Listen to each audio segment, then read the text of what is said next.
आज आम पणस पिठौ भजा करवा। पणस पिठौ भजा करने मुझे पणस को सीझे नेबी। प्रथम देख पानी गरम हो आसला। एबे आम पणस को पकईदबा। ए हलदी गुंड और लुण देदबा।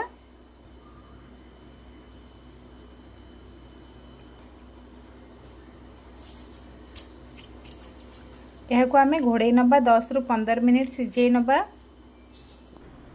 एबे आमे मसला प्रस्तुत करने मु 15 रु 20 मिनिट ये अरुआ चाउल को भिजे नहीं 2 मुठा अरुआ चाउल बाटिबा एवं से रसुण जीरा अदा 2टी सुखिला लंका और हलदी गुंड को पकई भल भाव में चिकन करी बाटी नबा।